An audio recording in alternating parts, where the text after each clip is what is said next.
El 98% de las personas que se encuentran en un atolón de coral sin agua dulce ni vegetación mueren en los primeros 3 días por deshidratación y golpe de calor. ¿Serías capaz de sobrevivir 8 años en un banco de arena en medio del Caribe, alimentándote de carne cruda de tortuga y obteniendo fuego con piedras del fondo del océano?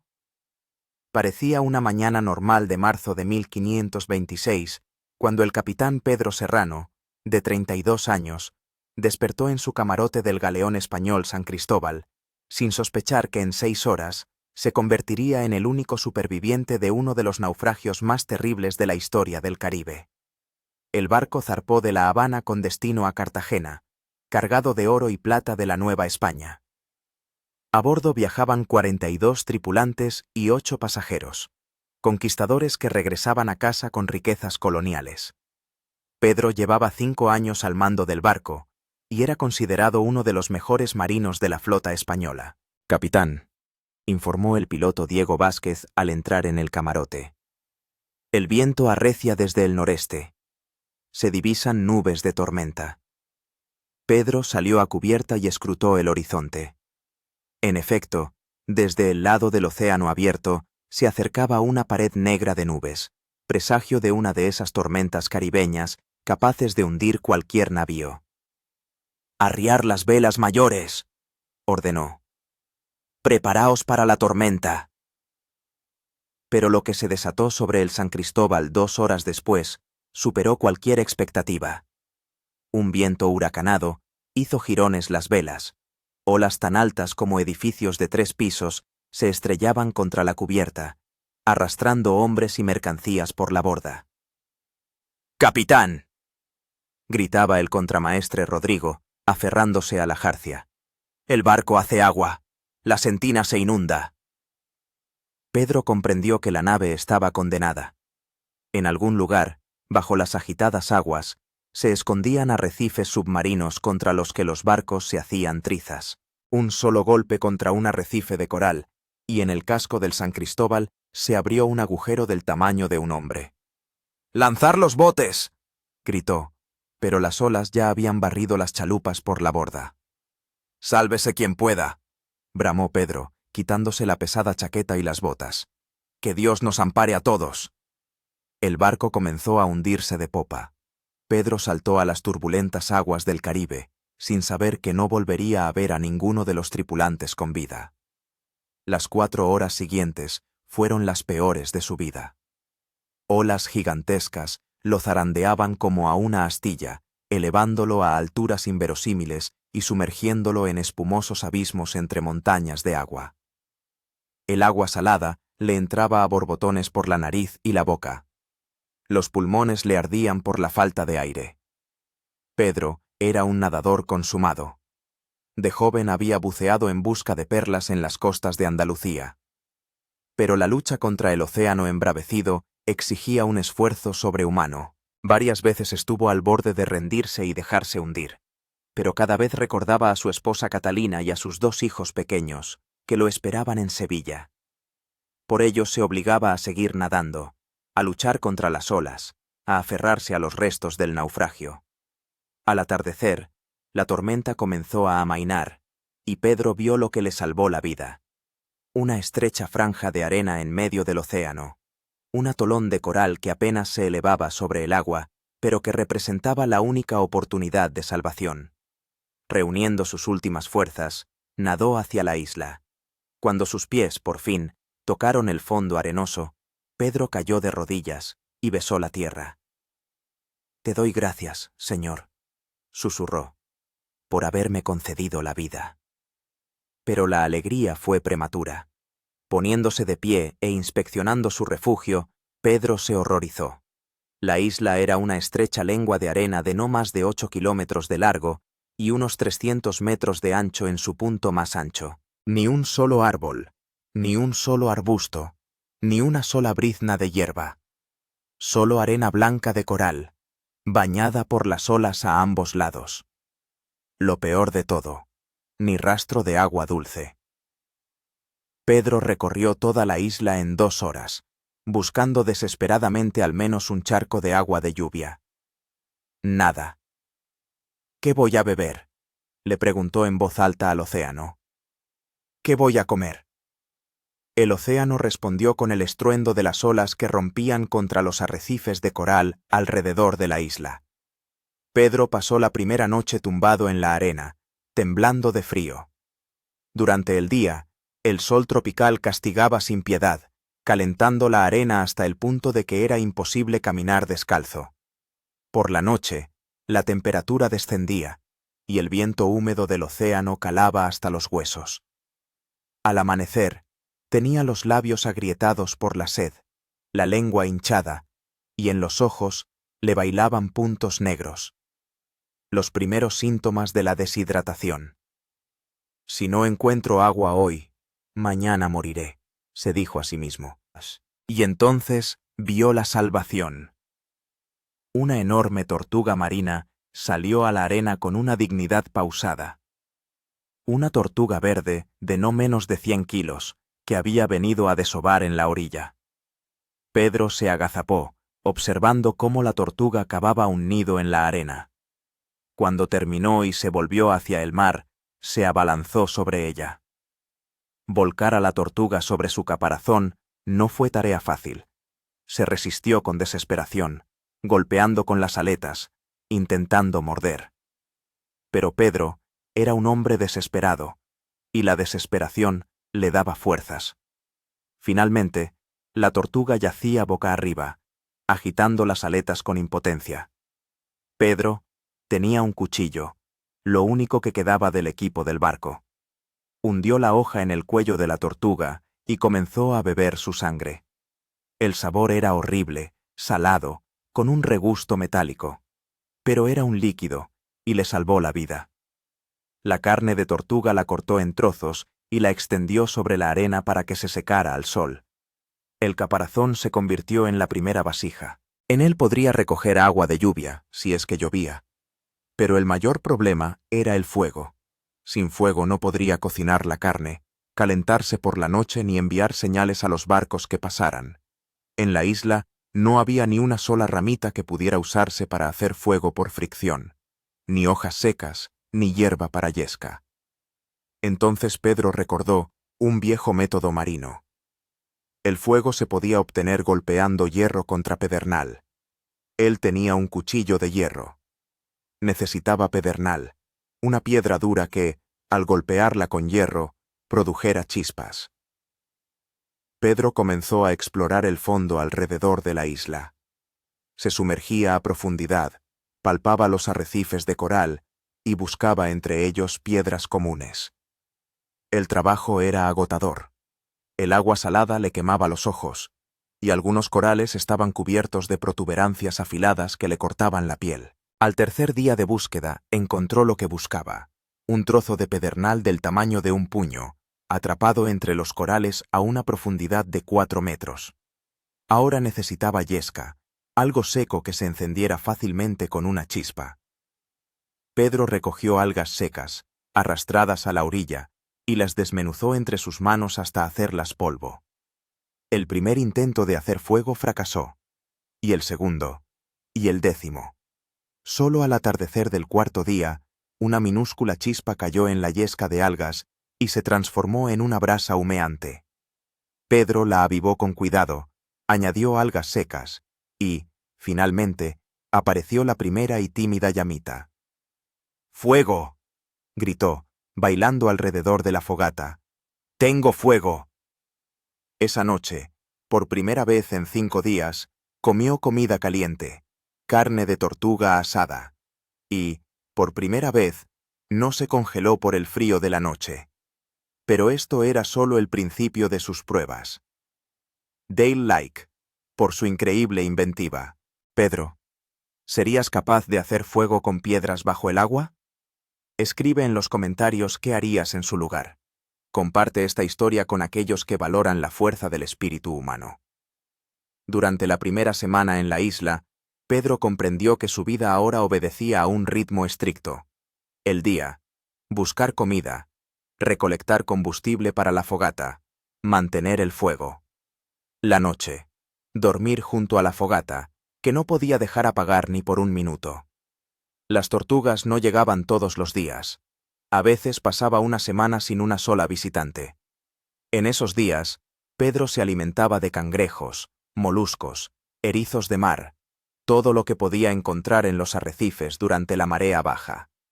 La recolección de combustible se convirtió en una búsqueda diaria del tesoro. Cada trozo de madera arrojado por el océano, cada bulto de algas secas, valía su peso en oro. Pedro exploró toda la isla, recogiendo restos de barcos, tablas, cuerdas, todo lo que pudiera arder. Lo peor era el agua dulce. Las lluvias en esta parte del Caribe eran irregulares, a veces sin caer durante meses.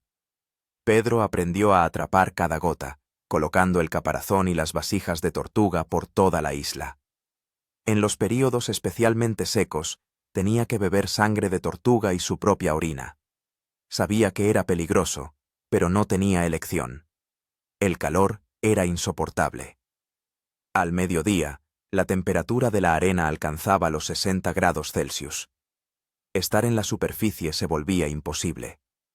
Pedro cavó un hoyo profundo en la arena, donde se escondía durante las horas más calurosas. A veces se salvaba, metiéndose hasta el cuello en el agua cerca de la orilla.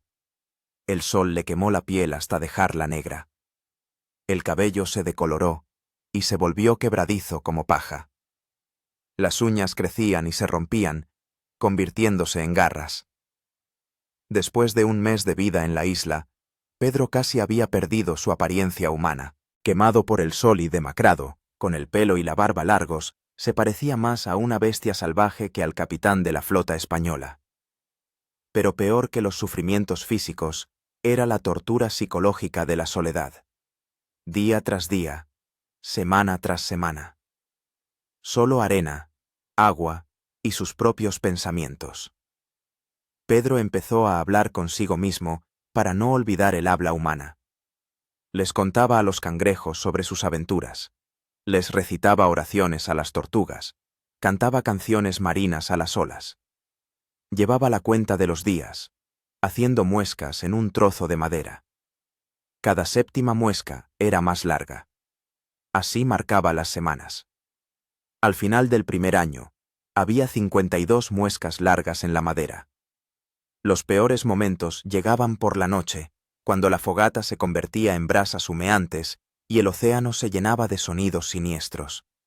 El chapoteo de peces grandes, los saltos de los delfines, a veces el siseo amenazante de las serpientes marinas. Varias veces, tiburones se acercaron a la isla, atraídos por el olor a sangre de las tortugas descuartizadas. Pedro aprendió a reconocerlos por sus características aletas dorsales, que cortaban las olas. El mayor peligro eran las tormentas tropicales. 2 veces durante el primer año, huracanes azotaron la isla con tal fuerza que las olas inundaron completamente toda la tierra. Pedro se salvaba aferrándose a las salientes de coral hasta que terminaba la tormenta. Después del segundo huracán, comprendió que necesitaba construir refugios. Usando los caparazones de las tortugas grandes, los restos de barcos y las piedras sacadas del fondo, Pedro construyó un pequeño cobertizo. Esta estructura podía protegerlo de la lluvia y el viento, pero no de las olas. Al final del segundo año de vida en la isla, Pedro se había convertido en un perfecto Robinson Crusoe. Había aprendido a predecir el tiempo por las nubes y el comportamiento de las aves marinas. Sabía en qué época del año llegaban las tortugas, dónde era mejor buscar cangrejos, cómo mantener el fuego durante la lluvia. Pero lo más importante era que no había perdido la esperanza de ser rescatado. Cada día, Pedro mantenía una hoguera de señales en el punto más alto de la isla. El humo se veía a muchas millas de distancia, y creía que, tarde o temprano, algún barco notaría su señal. En 2 ocasiones, en 2 años, barcos pasaron cerca de la isla. Pedro agitó los brazos desesperadamente, gritó, avivó una hoguera enorme. Pero la distancia era demasiado grande, y desde los barcos no lo vieron.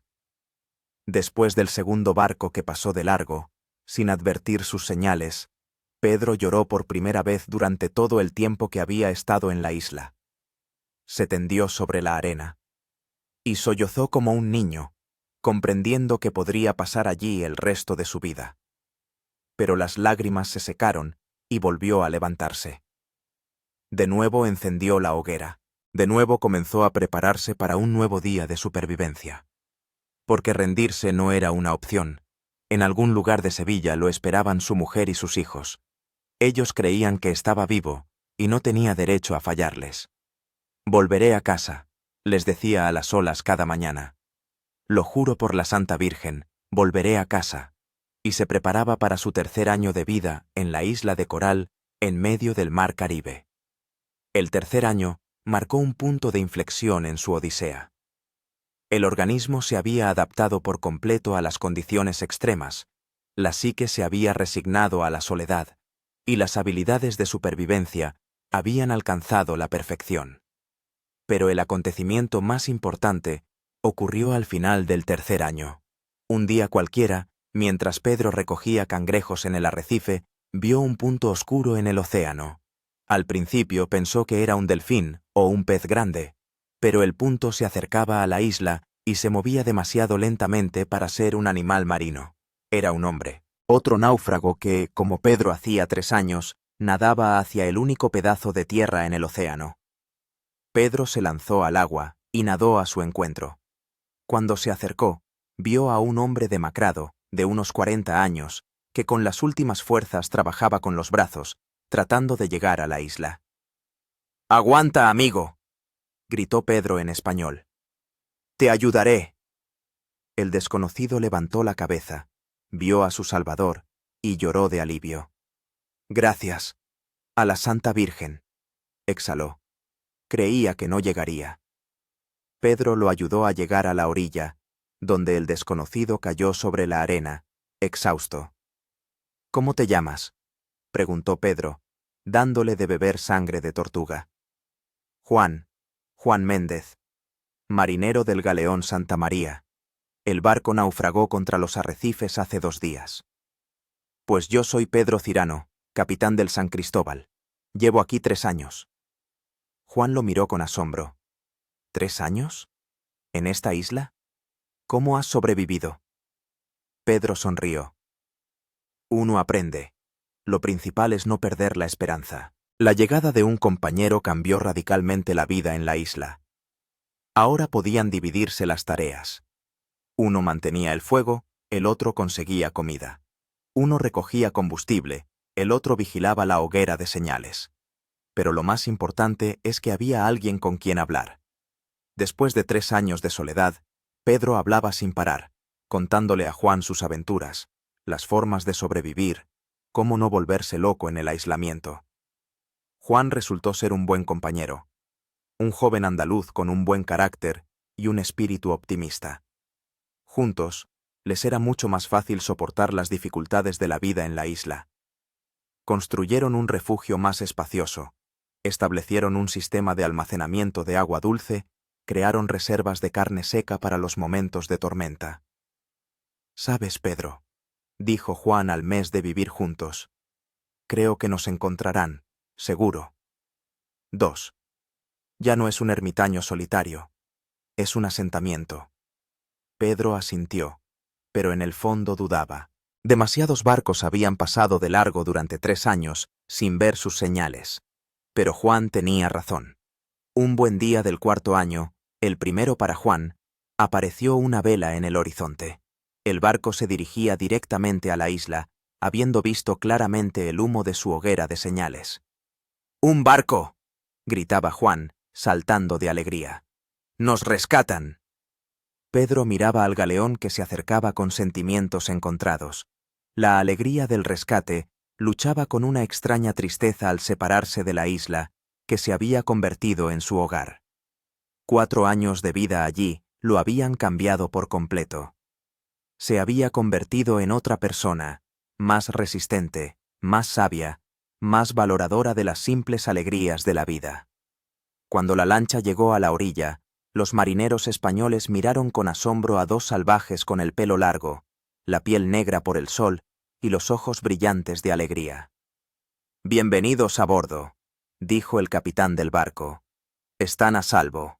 Pedro miró por última vez su isla, la hoguera que había ardido durante 4 años seguidos, los caparazones de tortugas que se habían convertido en su vajilla. «Adiós», susurró. «Gracias por no dejarme morir». Y subió a la lancha, que lo llevó hacia una nueva vida. 2 meses después de la llegada de Juan a la isla, Pedro se dio cuenta de que su soledad de 4 años había sido más sencilla que la vida en compañía. Cuando uno está solo, todas las decisiones las toma uno mismo. Toda la isla te pertenece. Cada tortuga y cada gota de agua son tuyas por derecho de descubridor. Pero cuando aparece una segunda persona, empiezan los problemas sobre los que no ha escrito ningún manual de supervivencia. El primer conflicto serio surgió por el agua. Llevaba 3 semanas sin llover. Las reservas de agua dulce en los caparazones de las tortugas estaban llegando a su fin. Pedro, acostumbrado a la máxima austeridad, se servía a sí mismo y a Juan una pequeña ración por la mañana y otra por la noche. «Pedro es un amigo», dijo Juan al atardecer de otro día sofocante. «¿Podríamos beber un poco más? Me muero de sed».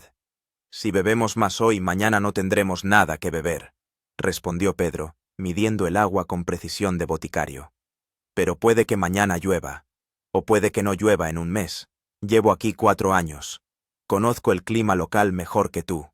Juan se calló, pero Pedro vio el descontento en sus ojos. El joven marinero no entendía que la supervivencia en una isla desierta requería una disciplina férrea, un error y la muerte. El segundo problema surgió con la distribución de las tareas. Pedro estaba acostumbrado a hacerlo todo él mismo: conseguir comida, mantener el fuego, construir refugios.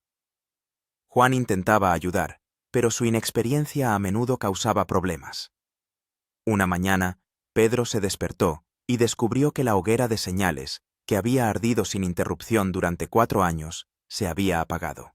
Juan, que estaba de guardia por la noche, se había dormido y no había echado leña a tiempo.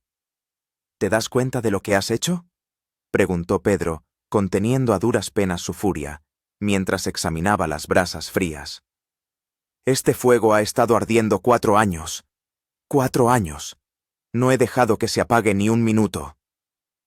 «Lo siento, Pedro. Me dormí. Maldita sea la hora. Lo encenderemos de nuevo». «¿Encenderlo de nuevo? ¿Y si en este momento pasa un barco? ¿Si nuestra única oportunidad de salvación se esfuma mientras estamos toqueteando con el pedernal?» Pedro estaba realmente furioso. El fuego no era solo una fuente de calor y un medio para cocinar. Era un símbolo de su lucha contra la isla, una prueba de que seguía siendo humano y no se había convertido en un animal salvaje. Encender un nuevo fuego llevó medio día. Afortunadamente, no aparecieron barcos ese día. El tercer problema era el más delicado: el territorio. La isla era pequeña, pero durante 4 años Pedro la había dividido mentalmente en zonas.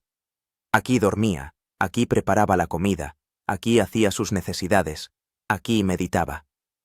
La llegada de Juan había alterado este orden. «Escucha», dijo Pedro una semana después del incidente del fuego. «Vamos a ponernos de acuerdo sobre las reglas de convivencia. De lo contrario, nos degollaremos antes de que aparezca un barco de rescate». «¿Qué reglas?» «Primero, la guardia en la hoguera de señales. 12 horas cada uno. El que esté de guardia es totalmente responsable del fuego. ¿De acuerdo?» «De acuerdo». Segundo, la obtención de alimentos. Te enseñaré a cazar tortugas, cangrejos, moluscos. Pero hasta que aprendas, yo racionaré la comida. ¿Y tercero? Tercero, el territorio. La parte este de la isla, tuya. La oeste, mía. El centro, común. Juan asintió, aunque no entendía por qué dividir un pedazo de arena en medio del océano. Pero Pedro insistió. Sabía que, sin reglas claras, 2 personas en una isla pequeña se odiarían rápidamente. Las reglas funcionaron, pero no eliminaron el principal problema: la diferencia radical de caracteres. Pedro, tras 4 años de soledad, se había convertido en un hombre sistema. Cada una de sus acciones estaba pensada y dirigida a la supervivencia. Se levantaba al amanecer, comprobaba el estado del fuego, inspeccionaba la costa en busca de objetos útiles arrastrados por el mar, conseguía comida, la preparaba, mantenía el fuego, se acostaba al atardecer. Juan era todo lo contrario a este estilo de vida. El joven, impulsivo y soñador andaluz, no podía entender por qué había que planificar tan estrictamente cada hora. Dormía hasta el mediodía cuando no estaba de guardia, pasaba horas tumbado a la sombra mirando las nubes, cantaba canciones, recordaba a las chicas de su Cádiz natal. «Pedro», dijo una noche, «vives como un monje en un monasterio. No se puede vivir así. No somos máquinas de supervivencia, somos personas. Hay que disfrutar de la vida». ¿Disfrutar? Pedro lo miró con desconcierto. ¿Disfrutar de qué? ¿De que estamos atrapados en un pedazo de arena en medio del océano? ¿De que no sabemos si viviremos hasta mañana? ¿De que estamos vivos? ¿De que tenemos fuego, comida, un techo sobre nuestras cabezas? Mucha gente en España vive peor que nosotros. Pedro sacudió la cabeza. 4 años de lucha por la existencia le habían enseñado a valorar solo una cosa: la posibilidad de aguantar un día más. Juan, con su filosofía de disfrutar de la vida, le parecía un niño frívolo. Pero poco a poco Juan empezó a cambiar a Pedro. El joven marinero contaba noticias del viejo mundo, cantaba canciones que Pedro había olvidado durante años de aislamiento, compartía recuerdos de mujeres, vino y fiestas. ¿Te acuerdas del sabor del Jerez?, preguntaba Juan, masticando carne de tortuga hervida. Del verdadero Jerez de Andalucía. Pedro cerraba los ojos e intentaba recordar. Sí, lo recordaba. Dulzón, con sabor a nuez. Lo servían en las tabernas de Sevilla, en pequeños vasos de barro. ¿Y te acuerdas del olor del pan fresco por las mañanas? Basta, se quejaba Pedro. ¿Para qué torturarse con recuerdos? Para no olvidar quiénes somos. No somos salvajes, ni bestias. Somos españoles, cristianos, personas con una rica cultura. Si lo olvidamos, moriremos espiritualmente antes que físicamente. Las palabras de Juan calaban hondo. Pedro realmente sentía que, tras años de soledad, había empezado a convertirse en un animal. Comía carne cruda con las uñas, dormía en la arena, gruñía a los cangrejos. Lo humano en él se estaba muriendo poco a poco. «Cuéntame sobre tu casa», pidió una noche. «Sobre Cádiz, sobre tu familia». Y Juan le contaba. Sobre las casas blancas a orillas del Atlántico, sobre los barcos de pesca en el puerto, sobre el flamenco en las tabernas, sobre las muchachas de ojos negros que bailaban hasta el amanecer. Pedro escuchaba y sentía cómo en su corazón despertaba de nuevo la añoranza por su tierra, por su esposa Catalina, que quizá ya lo daba por muerto, por sus hijos, que habrían crecido durante todos esos años y tal vez no lo reconocerían. Dale, me gusta, por la conmovedora amistad de estos dos Robinsones. ¿Creéis que la compañía de Juan ayudará a Pedro a conservar su humanidad? Escribid en los comentarios qué es más difícil: ¿sobrevivir solo o convivir con un compañero? Compartid esta historia con aquellos que valoran la fuerza de la amistad en los momentos difíciles. Las verdaderas pruebas de su amistad comenzaron con la llegada de la temporada de tormentas. A finales de noviembre, según los cálculos de Pedro, el tiempo empeoró bruscamente. Casi todos los días, sobre la isla se abatían aguaceros tropicales que, por un lado, reponían las reservas de agua dulce, y por otro, hacían la vida insoportable. Su humilde refugio hecho de caparazones de tortuga y restos de barcos tenía goteras. Tenían que dormir sobre la arena mojada, envueltos en trozos de lona. El fuego se apagaba constantemente por la lluvia, y tenían que gastar un tiempo precioso en reavivarlo. Lo peor eran los huracanes. 2 veces durante esa temporada, La isla fue azotada por verdaderos ciclones tropicales, cuyas olas inundaron por completo la tierra. Durante el primer huracán, Pedro y Juan se salvaron aferrándose a salientes de coral en el fondo de la laguna.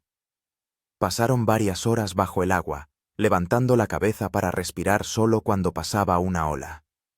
«¡No aguanto!», gritaba Juan entre las olas. «No puedo más con las manos». «Aguanta», respondía Pedro. «Es nuestra única oportunidad». El huracán duró 8 horas. Cuando las olas finalmente se calmaron, ambos apenas podían moverse del cansancio. Pero estaban vivos. La situación empeoró cuando Juan enfermó. Después del segundo huracán, el joven marinero tuvo fiebre alta. Deliraba, tenía escalofríos y sus pulmones emitían sibilancias. «Es fiebre», dijo Pedro, examinando al enfermo. «La has cogido por la humedad y el frío». No tenía medicinas, ni conocimientos médicos, solo la experiencia de 4 años de supervivencia e intuición. Pedro intentó curar a Juan con remedios caseros. Lo frotaba con algas, le daba de beber un cocimiento de col marina, lo cubría con trozos secos de lona. Pero el estado del enfermo empeoraba. «Pedro», jadeó Juan en uno de los días más difíciles. «Si muero, no dejes mi cuerpo en la isla. Tíralo al océano, que los peces se lo coman. Si no, te asustaré por las noches». «Tonto», respondió Pedro. «Nadie va a morir. Te recuperarás y seguiremos esperando a que nos rescaten».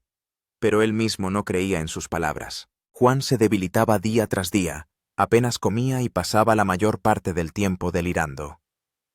Pedro cuidaba de su compañero enfermo con la misma perseverancia con la que había mantenido la fogata de señales durante 4 años. Le cambiaba la ropa de cama, le daba de beber a sorbos, le frotaba el cuerpo para calentarlo. Entendía que si Juan moría, volvería a estar solo. Y después de 1 año y medio de compañía, la soledad le parecería aún más terrible que antes. «No te atrevas a morir», le susurraba al enfermo. «¿Me oyes? Te ordeno que vivas». El punto de inflexión llegó al 7º día de la enfermedad. Por la mañana, Pedro descubrió que la temperatura de Juan había bajado, su respiración era más uniforme, abrió los ojos por primera vez en una semana y reconoció a su amigo. «¿Pedro?», dijo débilmente. «¿Estás aquí?» «Aquí estoy, tonto». «¿Dónde iba a estar si no? Pensaba que me moría, y no me equivocaba. Un día más y habría muerto. Pero no te he dejado». Juan se recuperó lentamente. Durante 2 semanas más estuvo débil como un niño, pero poco a poco fue recuperando fuerzas. Al cabo de un mes, volvió a poder ayudar a conseguir comida y a mantener el fuego. «Gracias», le dijo a Pedro cuando se recuperó por completo. «Me has salvado la vida». «Nos salvamos la vida mutuamente todos los días», respondió Pedro, «simplemente viviendo juntos, evitando que el otro se vuelva loco». La enfermedad de Juan cambió la relación entre los Robinsones. Desaparecieron las disputas territoriales, las discusiones sobre la distribución de los recursos, sobre las reglas de la vida. Comprendieron lo fundamental. Se necesitaban mutuamente no solo para sobrevivir, sino para seguir siendo humanos. Pedro comenzó a contarle a Juan sobre sus 4 años de soledad, sobre cómo había aprendido a encender fuego bajo el agua, cómo había sobrevivido al primer huracán, cómo casi se había vuelto loco por la añoranza. «¿Sabes qué fue lo más terrible?», decía. «No el hambre, ni la sed, ni las tormentas, sino que me estaba olvidando del aspecto de un rostro humano, olvidando el sonido del habla humana, empezaba a pensar que era el último hombre sobre la tierra». Juan escuchaba estas historias con horror y admiración. Se daba cuenta de que a su lado vivía un hombre con una fuerza de voluntad verdaderamente heroica. «Y yo pensaba que un mes a la deriva en alta mar después del naufragio era el límite del sufrimiento humano», dijo. «Resulta que hay pruebas peores». Pero ahora Juan podía contarle a Pedro noticias del gran mundo. Sobre las guerras que libraba España, las nuevas tierras descubiertas por los conquistadores, las intrigas políticas en la corte de Carlos Pimínoro. El emperador planea una nueva campaña contra los turcos, contaba. Dicen que reunirá el ejército más grande en la historia de Europa. Pedro escuchaba asombrado. Mientras él luchaba por sobrevivir en aquella minúscula isla, el mundo seguía viviendo, guerreando, descubriendo nuevos continentes. Curioso, dijo una noche. ¿Y qué habrán escrito en los documentos sobre nuestra muerte? ¿Fallecidos en un naufragio? ¿O desaparecidos? Supongo que desaparecidos, al no haber encontrado los cuerpos. ¿Significa eso que nuestras familias aún esperan que estemos vivos? Por supuesto. Mi madre va a la iglesia todos los días a rezar por mi regreso. Pedro se quedó pensativo. Su esposa, Catalina, era una mujer práctica. ¿Cuánto tiempo podría esperar a un marido desaparecido? ¿Un año? ¿2? 5 años ya serían demasiado. Quizás ya se había casado con otro. Ese pensamiento le causaba más dolor que todos los sufrimientos físicos en la isla. Pero la reflexión sobre el hogar daba sentido a su lucha por la supervivencia. No sobrevivían por inercia, sino por volver a estar con sus seres queridos. Cuando nos rescaten, dijo Juan, lo primero que haré será besar la tierra de España. Lo segundo, beberme 1 litro de Jerez. Lo tercero, abrazar a mi madre. Yo, lo primero, iré a confesarme, respondió Pedro. Tantos pecados acumulados. Matar animales, comer carne en Cuaresma, decir palabrotas. Cierto es que mataba para no morir, y maldecía por desesperación. ¿Crees que Dios no me perdonará? Te perdonará, pero hay que arrepentirse. Sus conversaciones a menudo tocaban temas religiosos. En esas condiciones de constante proximidad a la muerte, la fe se convertía en un importante sostén. Cada domingo, según sus cálculos, celebraban una misa improvisada. Recitaban oraciones de memoria, cantaban salmos, se confesaban mutuamente sus pecados. No tenían sacerdote, pero creían que Dios escuchaba sus plegarias incluso en aquel rincón olvidado del mundo. Quizás no estemos aquí por casualidad, reflexionaba Juan. A lo mejor Dios está poniendo a prueba nuestra fe, o nos castiga por nuestros pecados, respondía Pedro. Yo he hecho muchas cosas malas en la vida, quizás sea una redención. ¿Qué cosas malas? Eres capitán, un marino honesto. Pedro guardó silencio. En su pasado sí que había páginas oscuras. Participación en el comercio de esclavos, crueldad hacia los indígenas, varios duelos en los que había matado a hombres. Todo el mundo es pecador, dijo finalmente. Lo importante es arrepentirse e intentar ser mejor. El 6º año de su permanencia en la isla, el tercero para Juan, fue el más duro de su supervivencia. Empezó con una catástrofe natural. Un huracán fortísimo, que duró 3 días, cambió casi por completo el paisaje de la isla. Parte de la costa este fue arrastrada al océano, dejando al descubierto rocas submarinas. En el oeste, por el contrario, se formó una nueva restinga de arena. Pero lo peor fue que el huracán se llevó gran parte de sus posesiones. Los caparazones de tortuga que usaban como vajilla fueron esparcidos por el fondo de la laguna. Las reservas de carne seca fueron arrastradas por el agua. Herramientas, cuchillo, pedernal, trozos de hierro desaparecieron entre las olas. Volvemos a empezar de cero, dijo Pedro, examinando los destrozos. Como si hubiéramos llegado ayer a la isla. Pero ahora tenían experiencia y, lo más importante, apoyo mutuo. Reconstruyeron su refugio en 2 meses, encontraron nuevos trozos de pedernal, construyeron nuevos recipientes para agua, recogieron leña.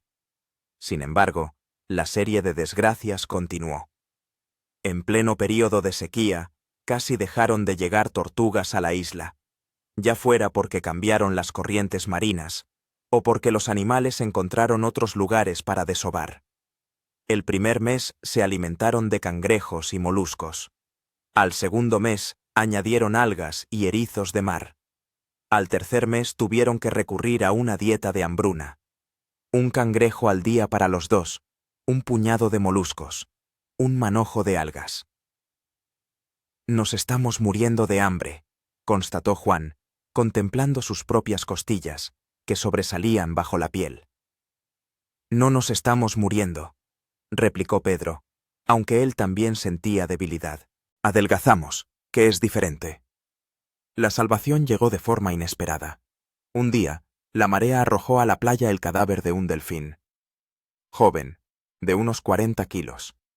Al parecer, el animal había muerto por enfermedad o por una herida. ¿Se puede comer delfín?, preguntó Juan, examinando el hallazgo.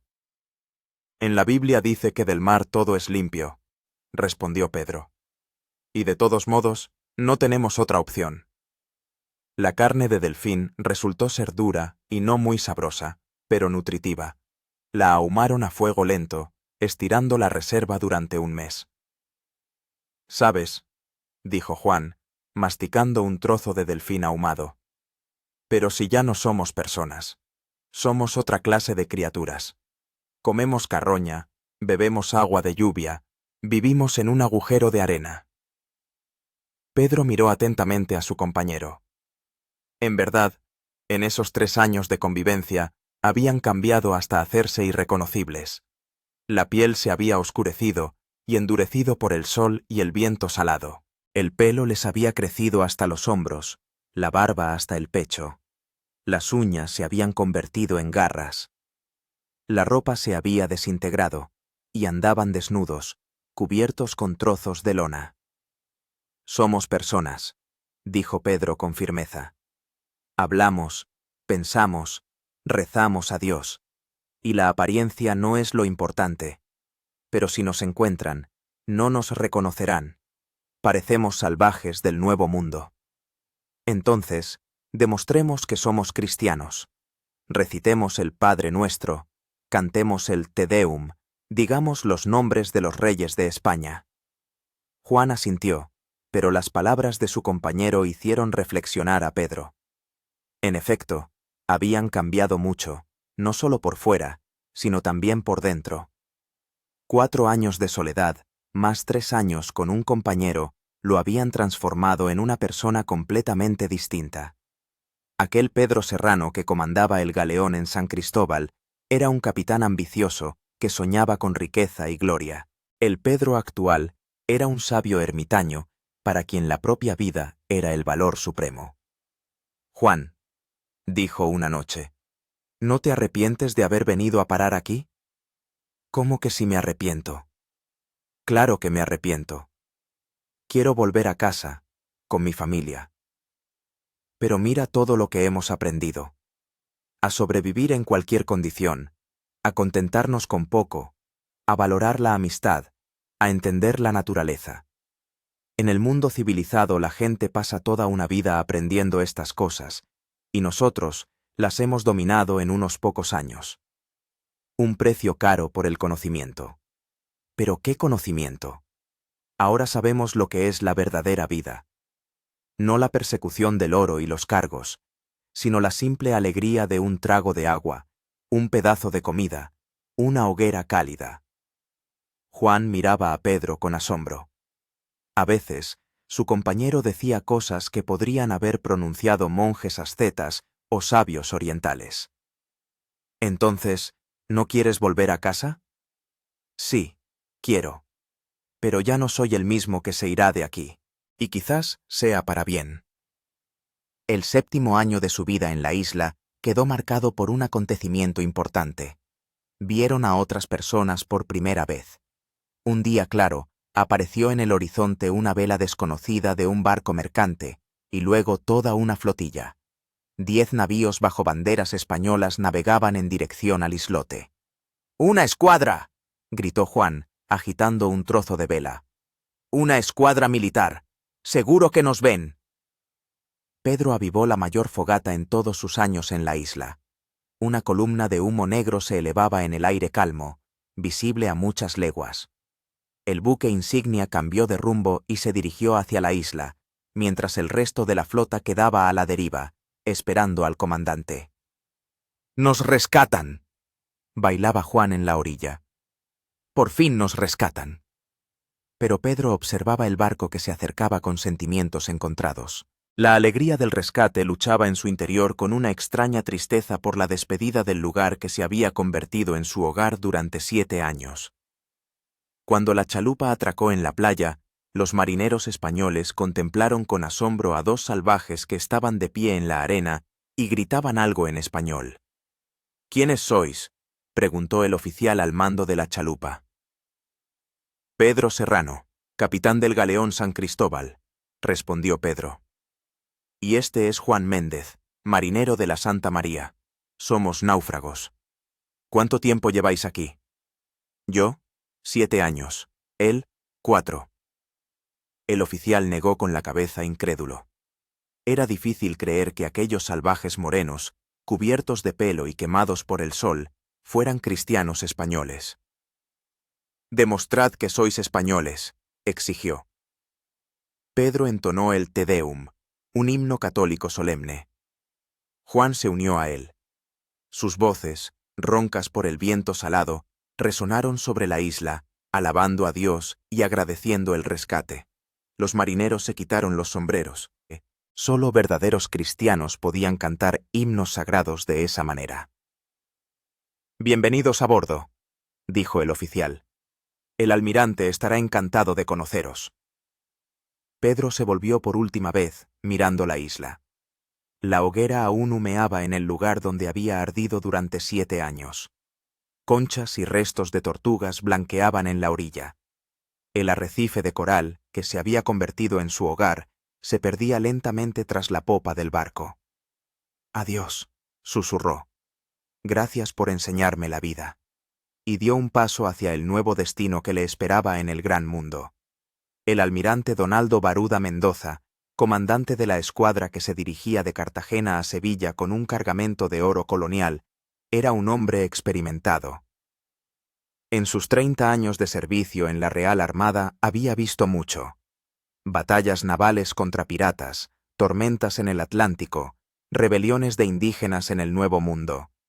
Pero los 2 salvajes rescatados de la isla de Coral lo asombraron más que todas sus anteriores aventuras. «Santa Virgen María», murmuró, examinando a Pedro y Juan en su camarote. «Sois realmente cristianos».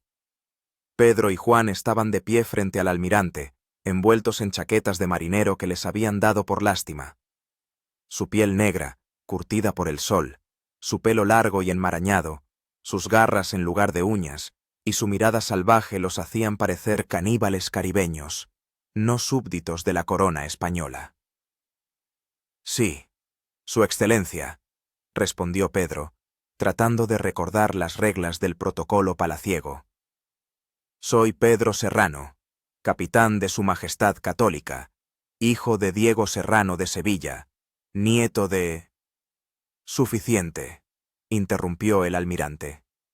«Contadme cómo sobrevivisteis 7 años en ese pedazo de arena». Durante las siguientes 2 horas, Pedro y Juan relataron la historia de su supervivencia. Cómo obtenían fuego con pedernal bajo el agua, cómo comían tortugas y cangrejos crudos, cómo sobrevivieron a huracanes y sequías. El almirante escuchaba con creciente asombro. Especialmente le impresionó la historia de cómo Pedro había vivido 4 años en completa soledad. «¿No os volvisteis locos de soledad?», preguntó. «Estuve a punto varias veces», respondió Pedro honestamente, «pero la oración y la esperanza de volver a casa me salvaron». «¿Y de qué os alimentasteis en los últimos años?». «En la isla no hay nada comestible. Criaturas marinas, su señoría, tortugas, cangrejos, moluscos, algas. A veces pescado, si lográbamos pescarlo». El almirante negó con la cabeza. La historia parecía increíble, pero no había otra explicación para la aparición de 2 españoles en una isla desierta.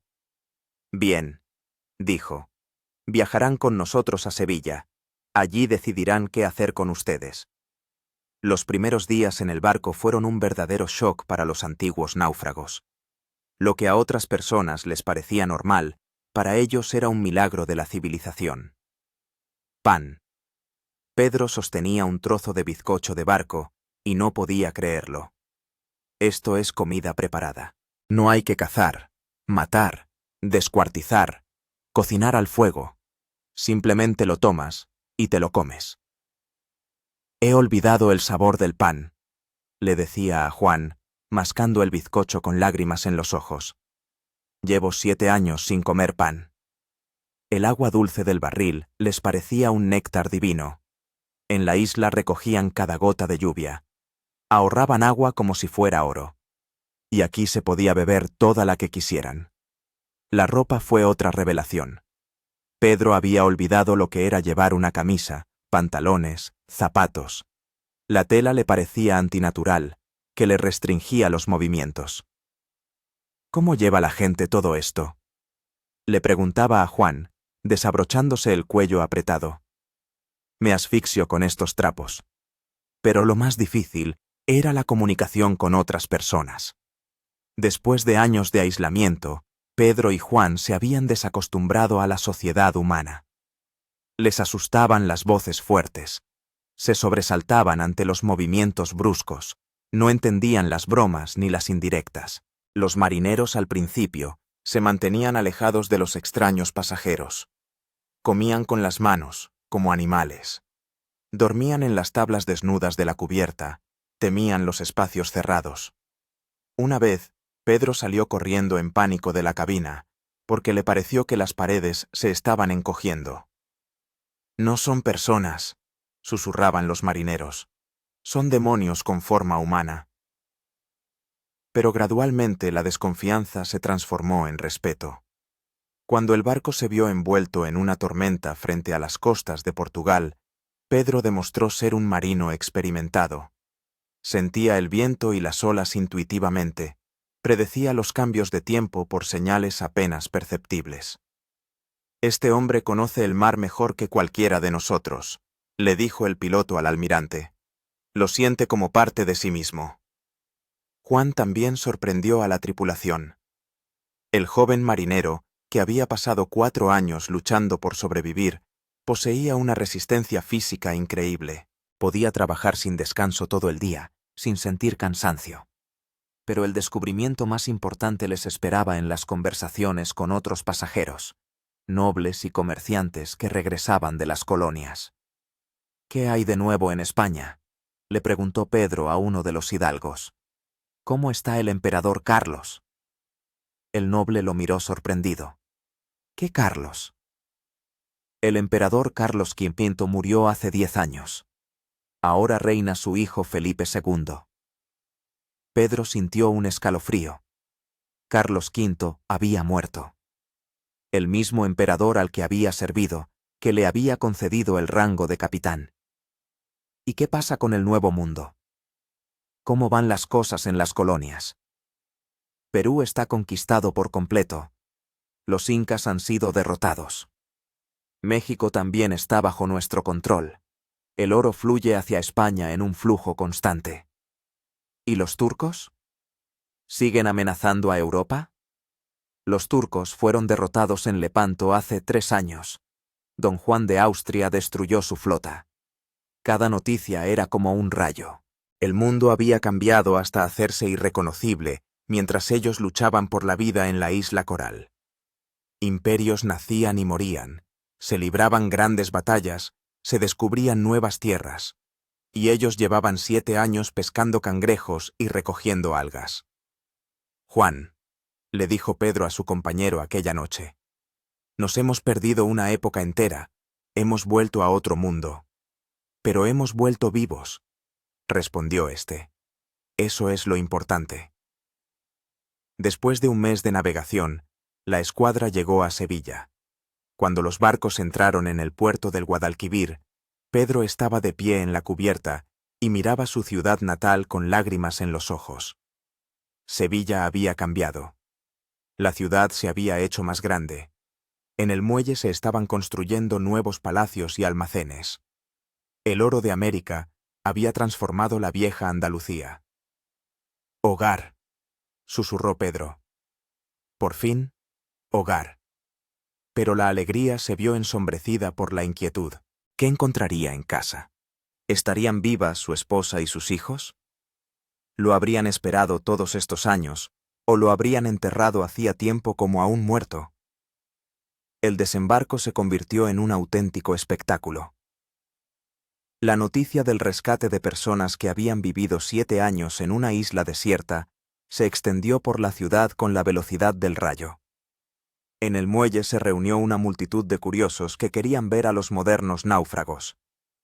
¡Mírenlos!, gritaba la gente. ¡Verdaderos salvajes!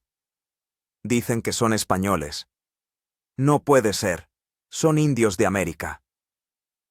Pedro y Juan caminaban por las calles familiares de Sevilla como en una pesadilla. Todo había cambiado. Las casas, la gente, la ropa, los carros. Incluso los olores eran diferentes. Dadle un like a este increíble regreso de los héroes. ¿Creéis que la familia de Pedro reconocerá a su marido y padre después de 7 años? ¿Qué es más difícil, sobrevivir en una isla o volver a la civilización? Escribid en los comentarios vuestras suposiciones. Compartid la historia con aquellos que entienden que el hogar no siempre es el lugar donde uno nació. La casa de Pedro Cirano en el barrio de San Bartolomé también había cambiado. La fachada estaba pintada de otro color, las ventanas tapiadas con tablones. En el patio crecían árboles desconocidos. «¿Aquí ya no vive nadie?», le preguntó Pedro a una vecina que barría la calle. La mujer miró asustada al extraño hombre moreno de pelo largo. «¿Y usted quién es?». «Soy Pedro Serrano. Esta es mi casa». «¿Pedro Serrano?». La mujer se santiguó. «Pero él murió hace 7 años. El barco se hundió». «No he muerto. ¿Dónde está mi esposa, Catalina? ¿Dónde están mis hijos?». Catalina. Esperó 1 año, luego otro, y después se casó con el mercader González. Ahora vive en el barrio de Santa Cruz. Se llevó a los niños con ella. Pedro sintió que el mundo se le venía abajo. 7 años había luchado por sobrevivir, soñando con reencontrarse con su esposa e hijos.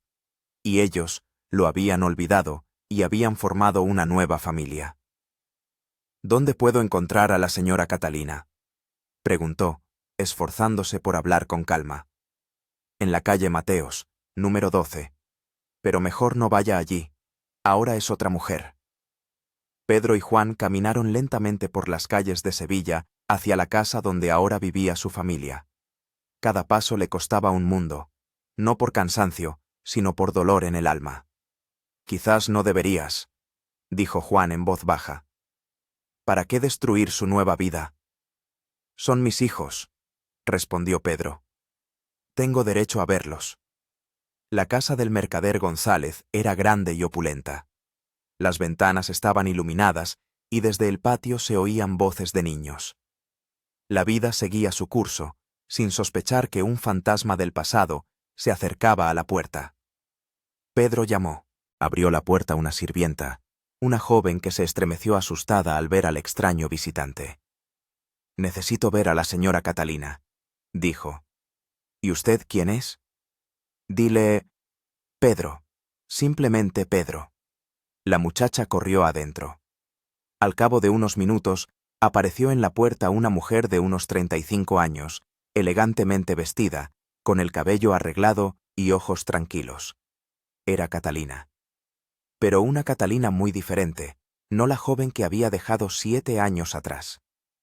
Ella lo miró fijamente durante unos segundos, sin reconocerlo. Entonces su rostro se contrajo de horror. «¿Pedro? ¿Eres tú?».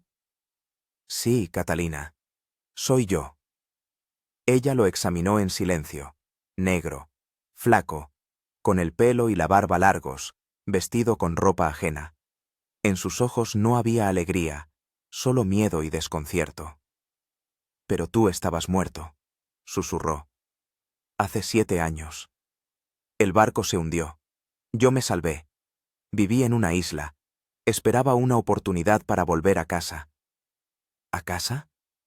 La voz de Catalina denotaba pánico. «Pero ahora tengo otra familia. Estoy casada con Antonio. Tenemos hijos». En ese momento, dos muchachos, sus hijos, que ahora tenían 13 y 11 años, salieron corriendo del interior de la casa. Se detuvieron en la puerta con curiosidad, examinando al extraño visitante. «¿Diego? ¿Miguel?», dijo Pedro con dificultad. «Soy yo, vuestro padre». Los chicos se miraron entre sí. El más pequeño se escondió detrás del mayor. «¿Mamá?», dijo Diego. «¿Quién es este hombre?». Él es vuestro verdadero padre», dijo Catalina con esfuerzo. «El que se fue cuando erais pequeños». «¿Y dónde ha estado todo este tiempo?». Catalina miró a Pedro con súplica en los ojos. No sabía qué responder a los niños, cómo explicar la situación. «En la guerra», mintió. «Estaba en la guerra». En ese momento, apareció en el patio un hombre de unos 40 años, corpulento, bien vestido, con el rostro satisfecho de un mercader próspero. Era Antonio González, el actual marido de Catalina. «Catalina, ¿quién es este?», preguntó con severidad al ver al extraño visitante. «Antonio, él es Pedro, mi primer marido». «¡Él! ¡Ha vuelto!». El rostro del mercader se puso rojo de ira. «¿Cómo que ha vuelto? Está muerto. Tú eres viuda. Nos casamos en la iglesia». «No estoy muerto», dijo Pedro con calma. «Me salvé del naufragio y viví 7 años en una isla del Caribe». «¡Pruébalo!», gritó Antonio. «Cualquier vagabundo puede hacerse llamar Pedro Serrano».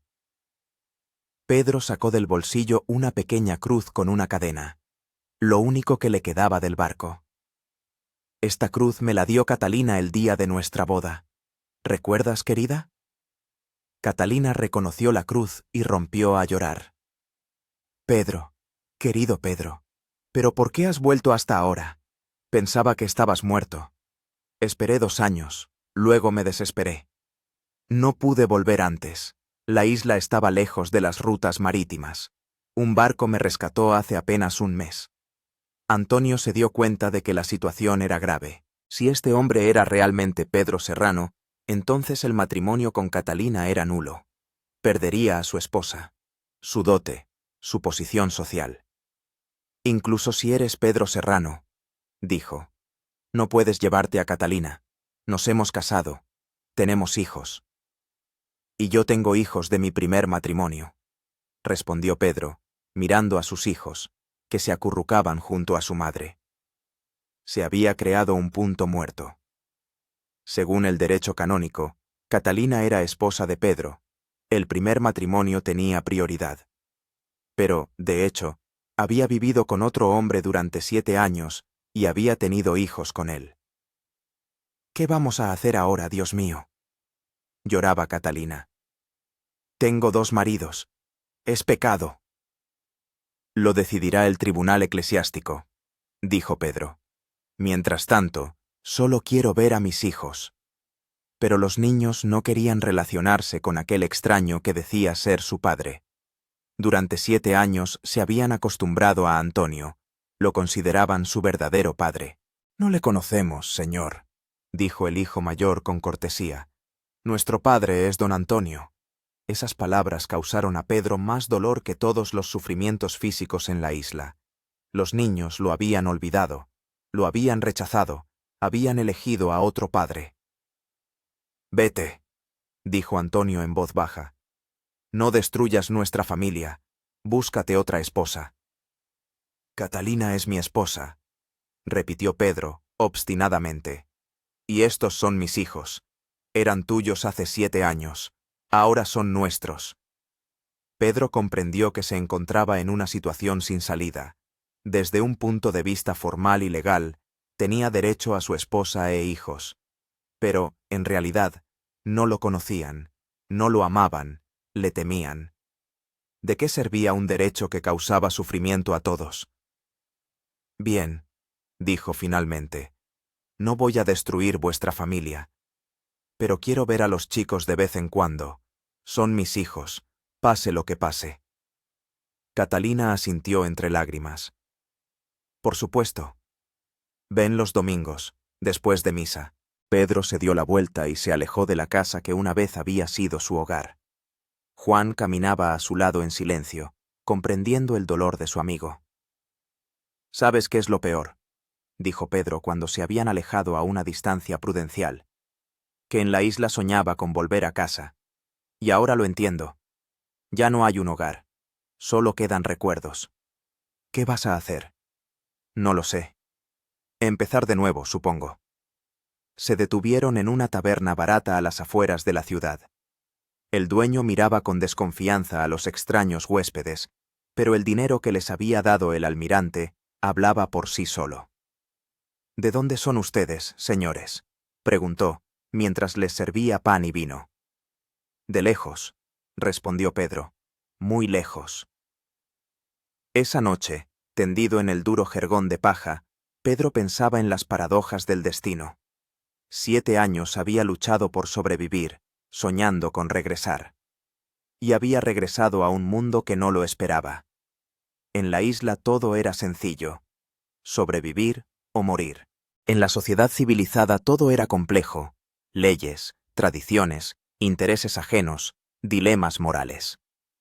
«Juan», llamó en voz baja a su compañero.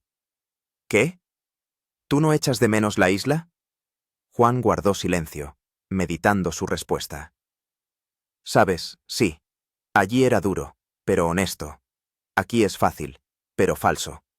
Allí sabíamos quiénes éramos. Aquí no somos nadie. Quizás sea para mejor. Podemos llegar a ser lo que queramos».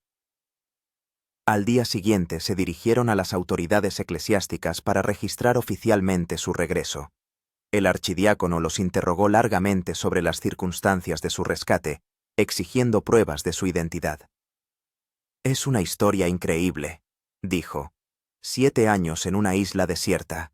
¿Están seguros de que no están exagerando? ¿Quieren que les mostremos la isla en un mapa?», propuso Pedro.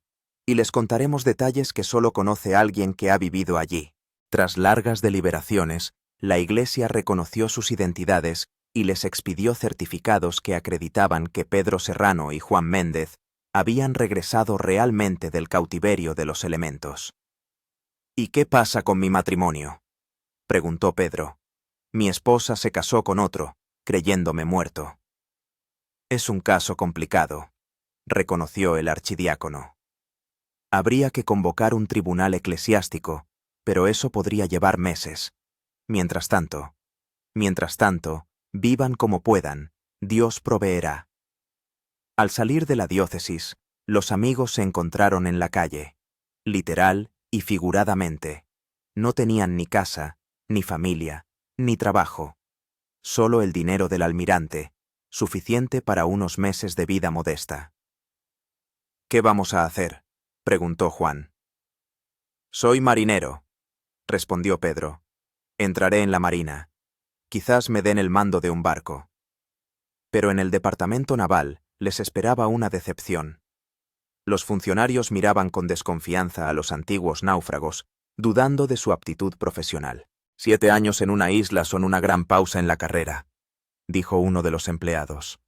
En ese tiempo habían cambiado los barcos, los instrumentos de navegación, las cartas marinas.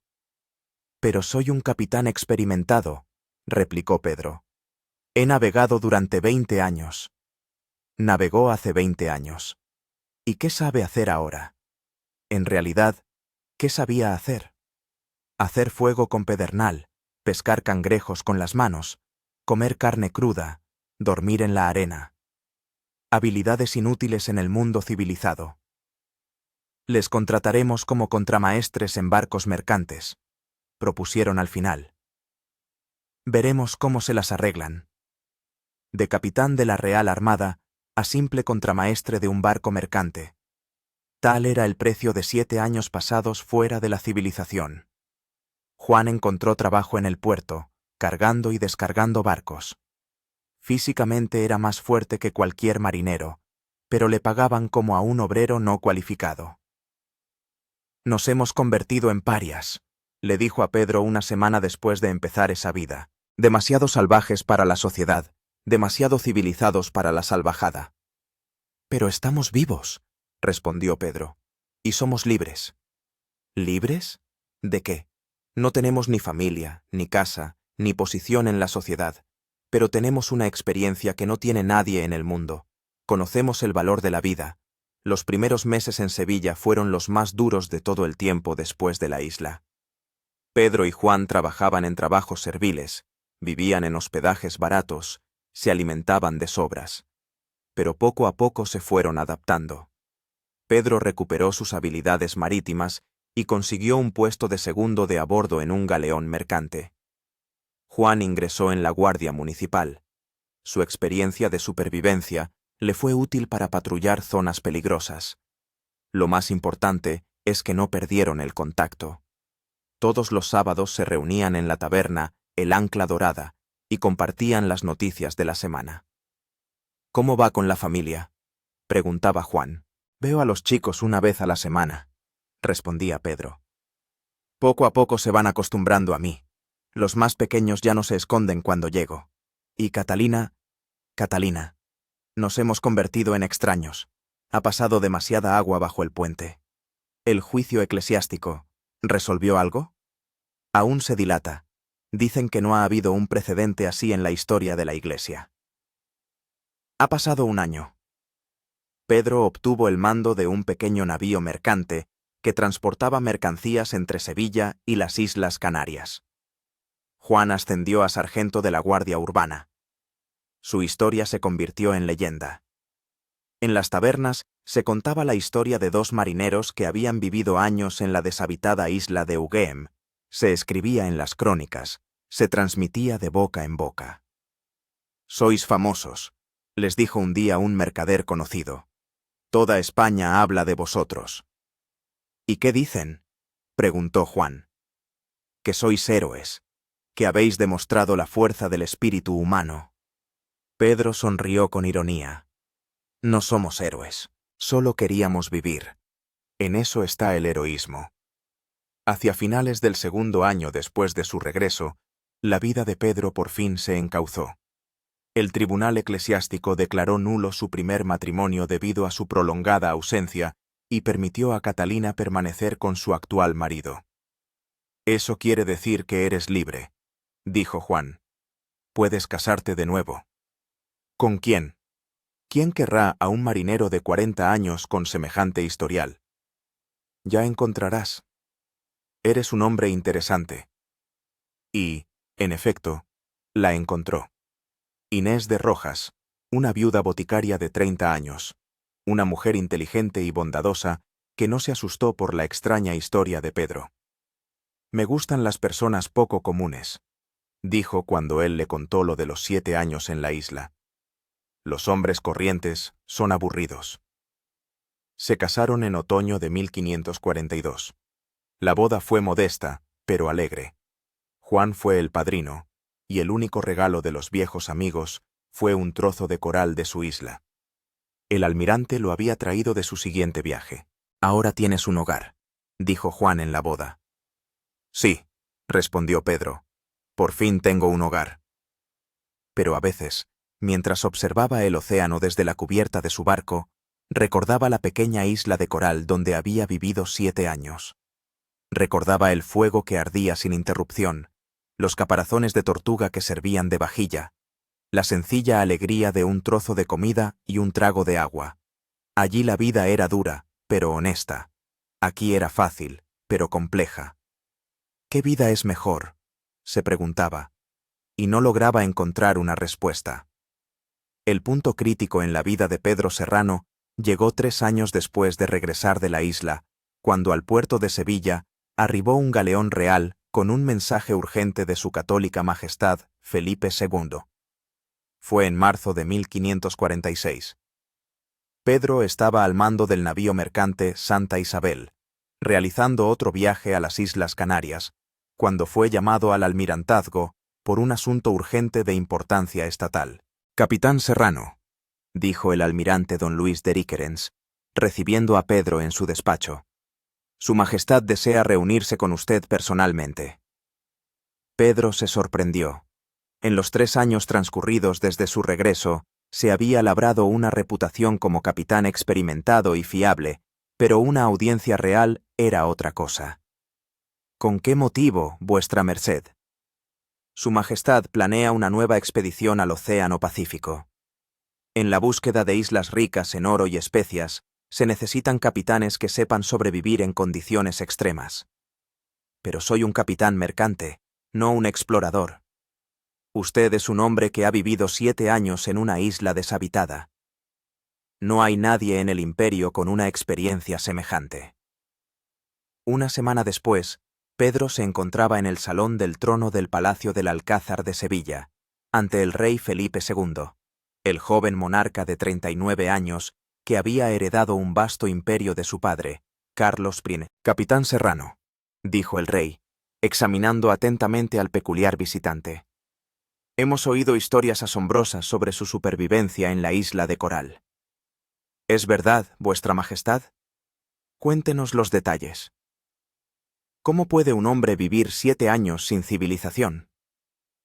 Durante la hora siguiente, Pedro contó al rey y a sus cortesanos cómo hacía fuego bajo el agua, se alimentaba de criaturas marinas, sobrevivía a los huracanes, luchaba contra la soledad. Felipe escuchaba con creciente interés. El joven rey era un hombre práctico y comprendía el valor de tal experiencia para la expansión del imperio. Asombroso, dijo al final del relato. Dios le ha concedido un conocimiento único. Queremos que lo utilice en beneficio de la corona. ¿Qué quiere decir, vuestra majestad? Estamos planeando una expedición a las Islas Filipinas a través del Océano Pacífico, una ruta inexplorada y llena de peligros. Los barcos pueden naufragar. Los hombres pueden acabar en islas deshabitadas. Necesitamos a alguien que les enseñe a sobrevivir. La propuesta del rey era a la vez honorable y peligrosa. Liderar una expedición a las desconocidas aguas del Pacífico era una oportunidad de gloria y riqueza, pero también el riesgo de no volver nunca a casa. Estoy dispuesto a servir a la corona, vuestra majestad, respondió Pedro. Pero tengo una condición. ¿Cuál? Mi compañero Juan Méndez, que pasó 4 años conmigo en la isla, debe ser incluido en la expedición. Conoce todos los métodos de supervivencia tan bien como yo. Aceptado. Pero antes, ambos deben preparar un manual para los marineros, un libro sobre cómo sobrevivir en islas deshabitadas. Así comenzó un nuevo capítulo en la vida de Pedro Serrano. Se convirtió en el primer experto oficial del mundo en supervivencia en condiciones extremas. La elaboración del libro llevó medio año. Pedro y Juan registraron todos sus conocimientos, acumulados durante los años vividos en la isla de Coral, cómo obtener agua dulce, cómo pescar animales marinos, cómo construir refugios, cómo mantener el fuego encendido, cómo no enloquecer por la soledad. «¿Sabes?», dijo Juan, escribiendo otro capítulo, «estamos creando el primer manual de supervivencia en la historia de la humanidad». «Espero que nadie tenga que usarlo», respondió Pedro. El libro resultó extenso y detallado. Cada método se describía paso a paso, con dibujos y explicaciones, desde cómo encender un fuego hasta recetas para preparar erizos de mar. El arte de la supervivencia en islas marítimas era el título de su obra, la primera guía práctica del mundo para náufragos. «Esto es una revolución», dijo el secretario real, revisando el manuscrito. Antes la gente simplemente rezaba a Dios y esperaba un milagro. Ahora tienen conocimientos concretos. Pero el mayor desafío no fue el libro, sino la preparación de las tripulaciones de la futura expedición. El rey asignó a Pedro 5 barcos y 300 hombres para practicar las técnicas de supervivencia. Los entrenamientos se llevaron a cabo en pequeñas islas frente a las costas de Andalucía. «Imaginen que su barco se ha hundido», decía Pedro a un grupo de marineros, desembarcándolos en un islote desierto. «Solo tienen lo que llevan en los bolsillos. Su tarea es aguantar 3 días». Los primeros intentos fueron un fracaso. Los marineros, acostumbrados a la vida a bordo, no tenían ni idea de cómo desenvolverse sin la civilización. No podían encender fuego, encontrar comida, ni construir refugios. «No somos salvajes», se quejaban. ¿Para qué necesitamos estas habilidades bárbaras? Para seguir vivos cuando la civilización les dé la espalda, respondía Pedro. Poco a poco, el entrenamiento dio sus frutos. Los marineros aprendieron a encender fuego, a pescar con las manos desnudas, a construir chozas con ramas y algas. Lo más importante es que comprendieron la psicología de la supervivencia. El principal enemigo no es el hambre ni el frío, explicaba Pedro. El principal enemigo es la desesperación. Una persona que conserva la esperanza y la voluntad de vivir puede aguantar meses. Una persona que se rinde moralmente morirá en pocos días. Juan se especializó en la supervivencia en grupo, en cómo comportarse cuando hay varios náufragos. El mayor peligro son los conflictos entre las personas, enseñaba. En una pequeña isla, dos pueden degollarse por un trago de agua. Se necesitan reglas claras y una disciplina férrea. La noticia de los inusuales entrenamientos se extendió por toda Europa. Los embajadores de otros países enviaban espías para averiguar los secretos del sistema español de supervivencia. Han creado una nueva ciencia, le dijo a Pedro el mercader veneciano Marco Contarini. La ciencia de cómo el hombre puede vivir sin la civilización. No es una ciencia, respondió Pedro. Es un arte. El arte de seguir siendo humano en condiciones inhumanas. Dale un like a esta historia única de la creación del primer manual de supervivencia. ¿Crees que la experiencia de Pedro ayudará a los futuros marineros? ¿Qué es más importante en condiciones extremas? ¿El conocimiento o la fuerza de voluntad? Escribe tus pensamientos en los comentarios. Comparte con aquellos que valoran las habilidades prácticas y la preparación para lo inesperado. Mientras Pedro y Juan preparaban la expedición, también se producían importantes cambios en su vida personal. A Pedro y su esposa Inés les nació una hija, María. Sosteniendo a la recién nacida en sus brazos, el hombre de 42 años comprendió la felicidad que suponía ver crecer a su hija. Se parece a ti, dijo Inés, contemplando a su marido con la niña en brazos. Ojalá se parezca a su madre en el carácter, respondió Pedro. No vaya a ser que herede mi pasión por las aventuras. La relación con sus hijos mayores también mejoró. Diego, que cumplió 16 años, iba a menudo a ver a su padre para escuchar historias sobre la isla. El más pequeño, Miguel, incluso pidió unirse a la expedición. Quiero navegar con mi verdadero padre, dijo. Es demasiado pronto, hijo. Primero aprende el oficio de marino en tierra firme. ¿Y tú acaso aprendiste en tierra firme? Pedro se echó a reír. El chico tenía razón. La mejor escuela para un marinero es el propio océano. Juan también sentó cabeza. Se casó con Dolores, la hija de un armero sevillano, y esperaban su primer hijo. ¿Te imaginas, Pedro? Dijo. Voy a enseñar a mi hijo lo que aprendí en la isla, cómo encender fuego, cómo pescar, cómo no rendirse en situaciones difíciles. No te pases. Que primero aprenda a vivir en la civilización. ¿Para qué? La civilización puede desaparecer, pero las habilidades de supervivencia permanecen para siempre.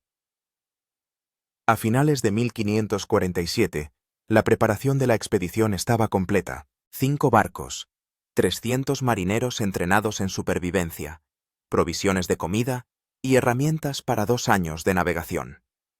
El objetivo de la expedición era ambicioso: encontrar una ruta marítima a las Islas Molucas, a través del Océano Pacífico, fundar allí colonias españolas y establecer y controlar el comercio de especias.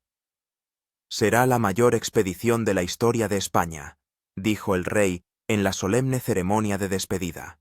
Descubrirán nuevas tierras para la corona y la fe cristiana.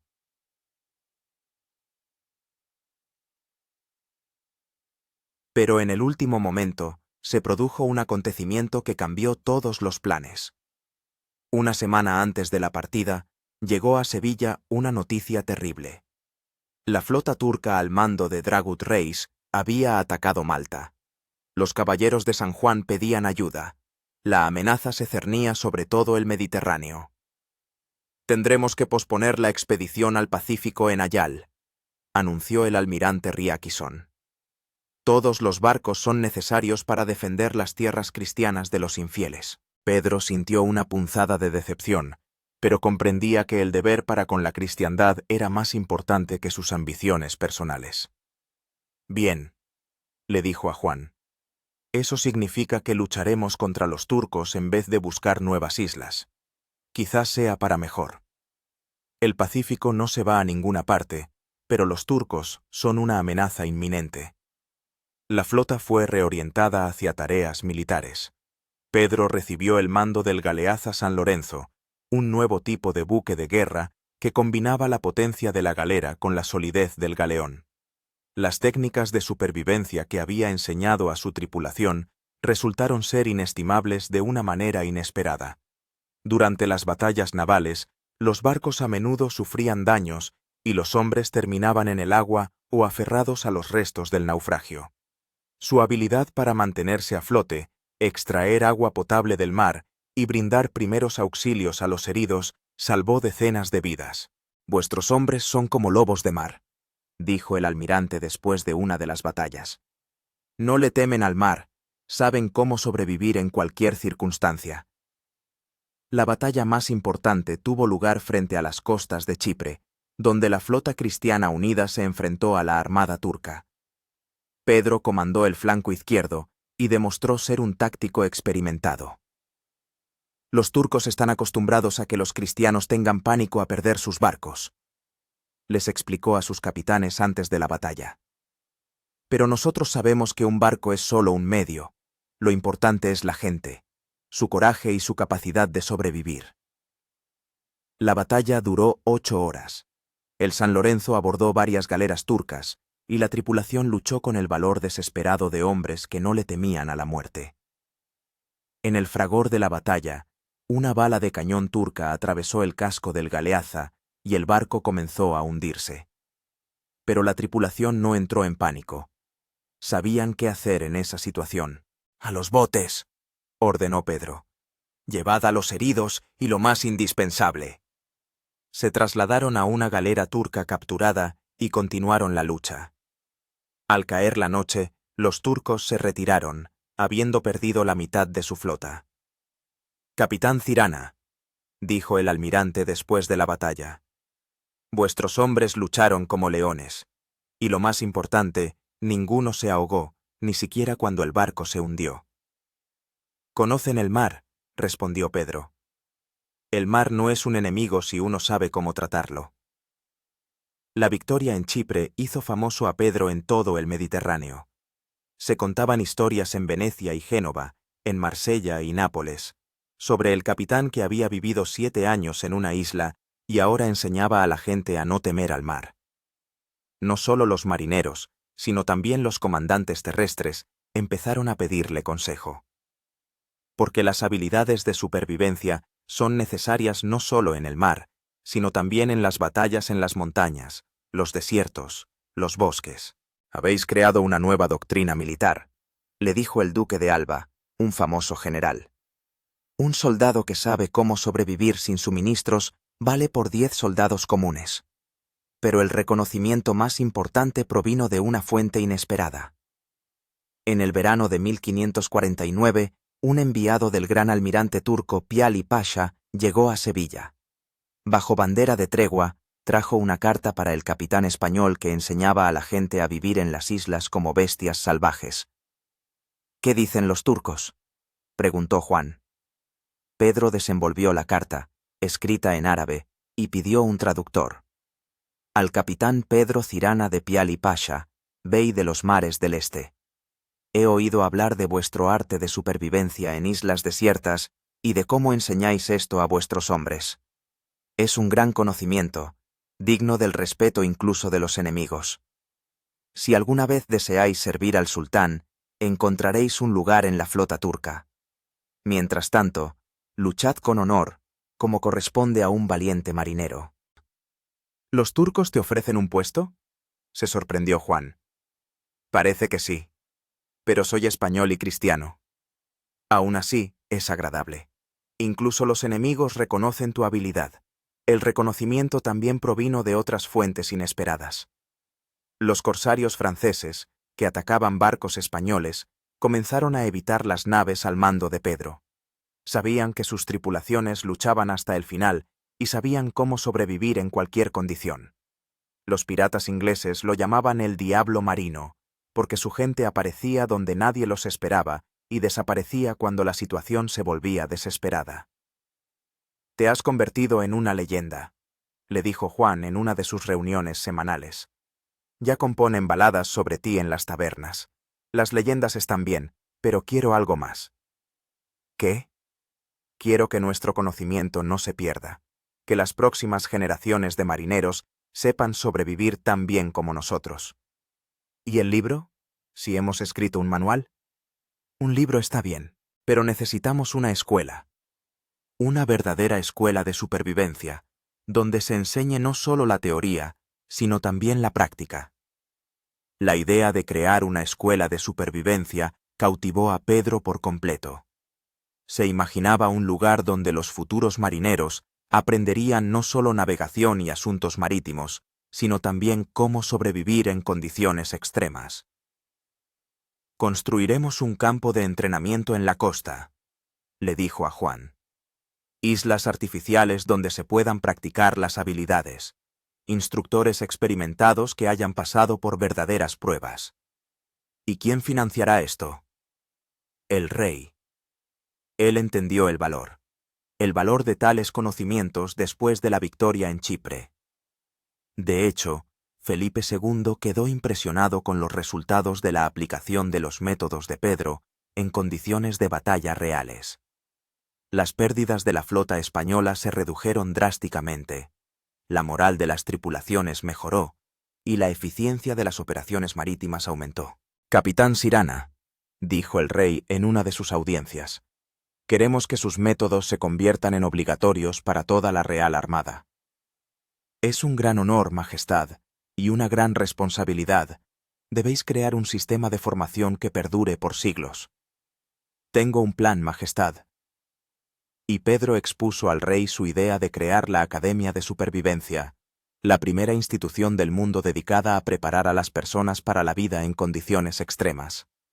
El rey aprobó el proyecto y asignó fondos para la construcción.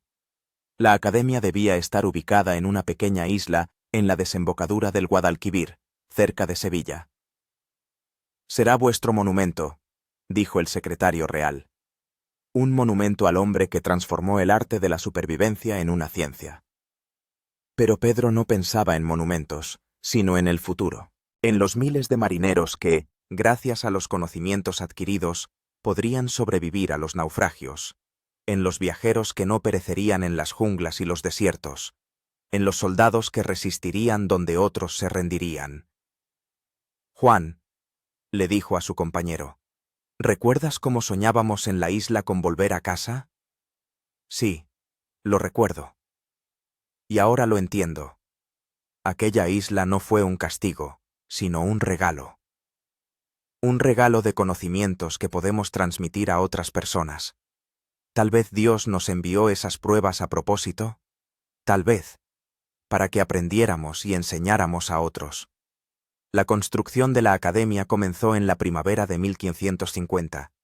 Pedro participó personalmente en la planificación de los edificios, la creación de los campos de entrenamiento y el desarrollo del programa de estudios. «Aquí habrá una piscina para practicar la natación en tormentas», le mostraba al arquitecto. «Aquí, una cueva artificial para aprender a vivir sin luz solar. Y aquí, un campo para aprender a hacer fuego bajo la lluvia». Cada detalle fue cuidadosamente pensado en base a la experiencia real de supervivencia. Nada teórico, solo lo que había sido probado en la práctica. Pero el elemento más importante de la academia debía ser la isla de las pruebas. Una réplica exacta de aquel atolón de coral donde Pedro había vivido 7 años. Cada graduado debe pasar allí un mes en completa soledad, explicaba su plan de estudios. Solo así comprenderá lo que significa la verdadera supervivencia. Se había alcanzado un punto de inflexión. Pedro Serrano, de simple náufrago, se había convertido en el fundador de una nueva ciencia, el creador de un sistema de formación que serviría a la gente durante siglos. Su nombre pasaría a la historia no como una curiosidad de supervivencia, sino como el nombre del hombre que cambió el enfoque de la humanidad hacia las situaciones extremas. 27 años después del día en que Pedro Sirana pisó por primera vez la isla de Coral, el fundador de 70 años de la Real Academia de Supervivencia estaba de pie en la orilla de la isla artificial, en la desembocadura del Guadalquivir, observando a sus cadetes. 50 jóvenes marineros de diferentes rincones del Imperio Español estaban pasando la prueba final. Un mes de vida en una réplica de aquel mismo atolón de coral, donde su instructor una vez luchó por su vida.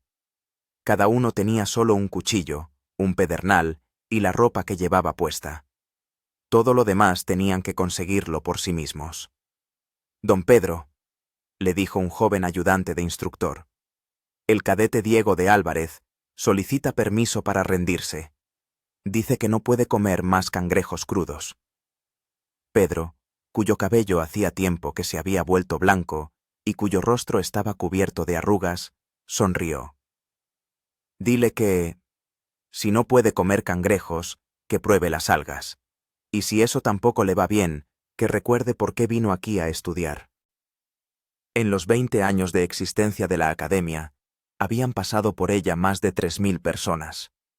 Marineros, soldados, exploradores, comerciantes, todos aquellos que pudieran necesitar habilidades de supervivencia en condiciones extremas. Las estadísticas eran impresionantes. La mortalidad entre los graduados de la Academia en naufragios se había reducido 10 veces en comparación con los marineros ordinarios. Las expediciones españolas al Nuevo Mundo perdían muchas menos personas por hambre, enfermedades y condiciones adversas. Su sistema ha salvado miles de vidas, le dijo a Pedro el duque de Medina Sidonia, quien visitaba la Academia en nombre del rey. «El imperio está en deuda con usted». «El imperio no está en deuda con nadie», respondió Pedro. «Simplemente, la gente ha aprendido a no morir en vano». Los métodos de Pedro se extendieron mucho más allá de las fronteras de España. Los navegantes portugueses estudiaban en secreto su libro El arte de la supervivencia en las islas marinas, traducido a docenas de idiomas. Los capitanes holandeses e ingleses sobornaban a sus antiguos alumnos para que les enseñaran los fundamentos de la supervivencia.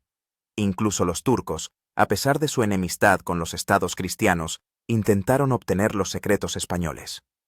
El famoso almirante Uluch Ali envió a Pedro, a través de comerciantes venecianos, una generosa oferta. «Si aceptas enseñar a nuestros marineros tu arte, el sultán te concederá un palacio en Constantinopla y el título de bey de los mares». Pedro declinó cortésmente, pero el hecho mismo de tal oferta demostraba que sus métodos se habían convertido en un recurso estratégico vital.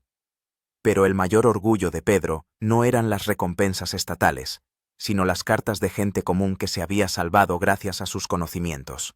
«Don Pedro», escribía el marinero Alonso de Vega desde Cartagena, «nuestra nave naufragó en las costas de Brasil. 7 de nosotros acabamos en la isla deshabitada de Ptría y en la isla. Gracias a su libro, resistimos 3 meses hasta que llegó el rescate. 4 sobrevivimos. Sin sus consejos, habríamos perecido todos. Decenas de cartas como esta llegaban cada año. Cada una era para Pedro más valiosa que cualquier título u honor. Permanezcan atentos al desenlace de esta increíble historia. Valoren en los comentarios si Pedro Cirano cambió el mundo. ¿Qué es más importante, sobrevivir uno mismo o enseñar a otros a sobrevivir? Compartan esto con aquellos que entienden el valor del conocimiento transmitido a las siguientes generaciones. Aquel día de otoño de 1570, Pedro recibió a un visitante especial. Era su hijo mayor, Diego, que cumplía 37 años. «Padre», dijo, «he sido nombrado capitán de una expedición a las Islas Filipinas. La misma expedición que planeabas hace 20 años». Pedro observó atentamente a su hijo. Diego se había convertido en un hombre fuerte e inteligente. Había recibido una excelente formación marítima y ya había comandado varias rutas comerciales. «Es una navegación peligrosa, hijo, a través del inexplorado Océano Pacífico. Lo sé. Por eso quiero que la mitad de la tripulación sean graduados de tu academia». Sabia decisión. «¿Y Juan vendrá contigo?» «El tío Juan ya es demasiado mayor para tales viajes. Pero él ha instruido a todos los oficiales de la expedición». Juan Méndez, que cumplía 65 años, se había convertido en el instructor principal de la academia y la segunda persona en el sistema de enseñanza de supervivencia. Su método de trabajo en equipo en condiciones extremas se aplicaba no solo en el mar, sino también en el ejército. Juan creó una ciencia sobre cómo deben comportarse las personas en situaciones críticas, decía Pedro sobre él. Esto no es menos importante que saber cómo hacer fuego o encontrar agua. El día de la partida de la expedición, cientos de personas se reunieron en el muelle de Sevilla. Una flotilla de 5 barcos bajo el mando de Diego Cirano partía en una navegación que debía conectar los océanos Atlántico y Pacífico mediante rutas comerciales españolas. «Hijo», dijo Pedro, abrazando a Diego en la despedida, «recuerda la regla principal. Se puede perder el barco, se puede perder la carga, pero la gente debe seguir viva. La gente es lo más importante. Lo recuerdo, padre, y lo recordaré». La expedición de Diego Cirano se convirtió en una de las más exitosas de la historia de la navegación española. En 3 años, fundaron factorías comerciales en Filipinas, descubrieron nuevas islas y establecieron comunicaciones regulares entre América y Asia. Lo más importante es que nadie murió de hambre, sed o por no saber cómo sobrevivir en condiciones tropicales. La tripulación, entrenada con el método de Pedro Cirano, superó cualquier dificultad. «Padre Pío», escribía Diego desde Manila, «tus conocimientos funcionan también en el Océano Pacífico. Hemos sobrevivido a 3 tifones, 2 naufragios y un mes en un atolón donde se agotaron las reservas de agua. Todos están vivos y sanos. Los métodos de supervivencia que nos enseñaste resultaron ser universales». El éxito de la expedición de su hijo fue el último triunfo de Pedro. A los 72 años, transfirió la dirección de la academia a su suplente y se retiró a una pequeña casa en la costa, donde pasó el resto de su vida escribiendo sus memorias. Los apuntes de un hombre que vivió 7 años en la isla Coral se convirtieron en su legado literario. El libro fue traducido a todos los idiomas europeos y se convirtió en una guía indispensable para viajeros, navegantes e investigadores. En él, Pedro hablaba no solo de los aspectos técnicos de la supervivencia, sino también de la filosofía de la lucha contra las circunstancias extremas. El hombre es más débil que un huracán, pero más fuerte que la desesperación. El hombre no puede vencer al océano, pero puede aprender a vivir con él. El enemigo más terrible no es el hambre ni el frío, sino la idea de que luchar no tiene sentido. Pedro Serrano murió en 1534 a la edad de 74 años. Falleció pacíficamente mientras dormía en su casa, rodeado de sus hijos y nietos. A su funeral asistieron representantes de todas las cortes europeas. El rey Felipe II cargó personalmente el ataúd junto con simples marineros a quienes Pedro había enseñado a sobrevivir. «Este hombre cambió el mundo», dijo el almirante de la flota en el discurso de despedida. «Demostró que el espíritu humano es más fuerte que cualquier circunstancia». Juan Méndez sobrevivió a su amigo 5 años y murió en 1579, llegando a ver cómo la Academia de Supervivencia se convertía en un elemento obligatorio de la formación de los marineros españoles. En su testamento escribió: «Pedro me enseñó no solo a sobrevivir, sino a vivir con dignidad en cualquier condición». Esta es la lección más valiosa que puede recibir una persona. La Academia de Supervivencia existió hasta finales del siglo XVIII, formando a más de 15,000 especialistas. Sus graduados participaron en todas las grandes expediciones de la era de los grandes descubrimientos. Cuando James Cook exploró el Océano Pacífico, en sus barcos servían marineros ingleses, secretamente entrenados con el método de Pedro Cirano. Cuando los navegantes rusos descubrieron Alaska, utilizaron traducciones de sus libros al ruso. Incluso los colonos estadounidenses que conquistaron el salvaje oeste aplicaron los principios de supervivencia desarrollados por el capitán español 3 siglos antes. En el siglo XIX, los métodos de Pedro sentaron las bases para el entrenamiento militar de los ejércitos de muchos países. Sus principios se estudiaron en las academias militares de Prusia, Francia y Rusia. Durante las guerras napoleónicas, los partisanos rusos emplearon tácticas basadas en el conocimiento de la supervivencia en condiciones extremas. El mariscal francés Murat se lamentaba en una carta al emperador: «Estos bárbaros rusos saben vivir donde un hombre civilizado moriría en una semana». En el siglo XX, durante las 2 guerras mundiales, los métodos de Pedro Serrano salvaron las vidas de decenas de miles de militares que se vieron en situaciones límite. Pilotos ingleses derribados sobre el Pacífico sobrevivieron en islas desiertas aplicando los conocimientos que, 400 años atrás, había adquirido un capitán español. Espías soviéticos tras las líneas enemigas utilizaban sus principios de camuflaje y obtención de alimentos en los bosques. Soldados estadounidenses en Vietnam estudiaron una versión adaptada de su libro como parte del programa de supervivencia en la selva. Y en el siglo XXI, los métodos de supervivencia desarrollados por Pedro Serrano se han convertido en la base para la preparación de astronautas, exploradores polares y servicios de rescate en todo el mundo. La Estación Espacial Internacional está equipada con sistemas de soporte vital creados según los principios de máxima autonomía que formuló por primera vez el capitán español en el siglo XVI. Los servicios de rescate de todos los países utilizan protocolos de búsqueda y salvamento de personas en condiciones extremas que se remontan a sus trabajos. Los cursos de supervivencia modernos para turistas, militares y pilotos se basan en la metodología que Pedro creó en una isla de coral en medio del Mar Caribe. En 2019, con motivo del 500 aniversario del nacimiento de Pedro Serrano, la ONU instituyó el Día Mundial de las Habilidades de Supervivencia, que se celebra el 27 de octubre, día de su rescate de la isla. En la ceremonia celebrada en Nueva York, el secretario general de la ONU declaró: «Este hombre demostró que el conocimiento sobre supervivencia no es solo un conjunto de habilidades técnicas, sino una filosofía de vida». En una época de cambio climático y catástrofes naturales, sus lecciones son más relevantes que nunca.